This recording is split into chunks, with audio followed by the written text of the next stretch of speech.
नमस्कार, मैं हूं मनमोहन भट्ट। उत्तराखंड के प्रमुख गुरुकुल कांगड़ी विश्वविद्यालय ने अपने परिसर में किसी भी तरीके से महिलाओं की एंट्री प्रतिबंधित करने की तैयारी शुरू कर दी है। जी हां, विश्वविद्यालय के कुल सचिव की तरफ से जारी आदेश में यह साफ साफ कहा गया है कि तमाम प्रोफेसर्स या कोई भी फैकल्टी मेंबर अगर किसी रिसर्च एसोसिएट, रिसर्च असिस्टेंट या किसी भी कर्मचारी को काम में रखता है तो उसमें महिलाओं को शामिल नहीं किया जाना है। यह बात बहुत महत्वपूर्ण है। गुरुकुल कांगड़ी विश्वविद्यालय प्रमुख विश्वविद्यालयों में से एक है। शोध के लिए, रिसर्च करने के लिए तमाम जो फैकल्टी मेंबर्स हैं वो research associate, research assistant, field investigator सहित तमाम पदों पर भर्तियां करते हैं। हालांकि ये भर्तियां पूरी तरीके से अस्थायी होती हैं। जब तक रिसर्च प्रोजेक्ट चलता है या जब तक फेलोशिप चलती है तब तक ही इन कर्मचारियों की, रिसर्च स्कॉलर्स की भर्ती मान्य रहती है। उसके बाद ये पद स्वयं ही समाप्त हो जाते हैं।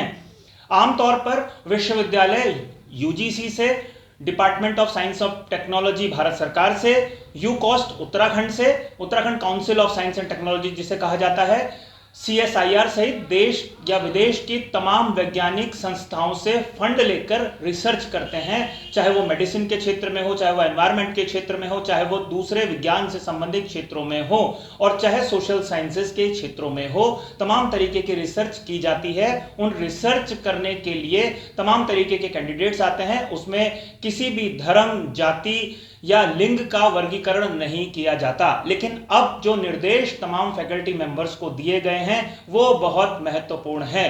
हालांकि गुरुकुल कांगड़ी विश्वविद्यालय के कुल 3 कैंपस हैं। 2 कैंपस हरिद्वार में स्थित है जिसमें एक पुरुष वर्ग के लिए है और एक महिला वर्ग के लिए है, और एक कैंपस देहरादून में है जो सिर्फ महिलाओं के लिए ही है।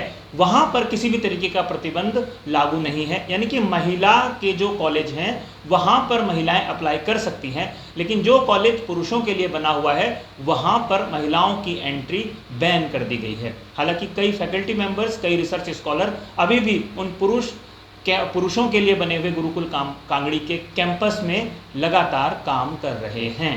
भारत के संविधान के अनुच्छेद 14 से 18 के बीच में मौलिक अधिकारों का वर्णन किया गया है। मौलिक अधिकारों में किसी भी स्थान पर नौकरी का स्पष्ट उल्लेख किया गया है। लोक नियोजन यानी कि पब्लिक से जुड़े हुए किसी काम के लिए यदि कोई नौकरी के लिए अप्लाई करता है तो धर्म, जाति, लिंग के आधार पर उसका चयन या उसको रिजेक्ट नहीं किया जा सकता।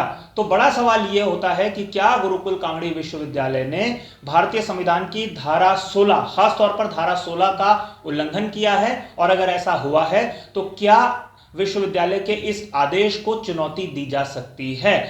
गौरतलब है कि विश्वविद्यालय में तमाम तरीके के जो प्रोजेक्ट्स हैं उनमें महिला फैकल्टीज के साथ साथ महिला रिसर्च स्कॉलर्स, जिसमें रिसर्च एसोसिएट्स, रिसर्च असिस्टेंट के अलावा कई महिलाएं काम करती हैं। लेकिन 1 जुलाई से इस आदेश को लागू करने के लिए निर्देश दिए गए हैं। यह बहुत महत्वपूर्ण है, यानी कि आने वाले दिनों में कोई भी महिला गुरुकुल कांगड़ी विश्वविद्यालय में अप्लाई नहीं कर सकेगी किसी भी रिसर्च एसोसिएट, रिसर्च असिस्टेंट या दूसरे पदों के लिए।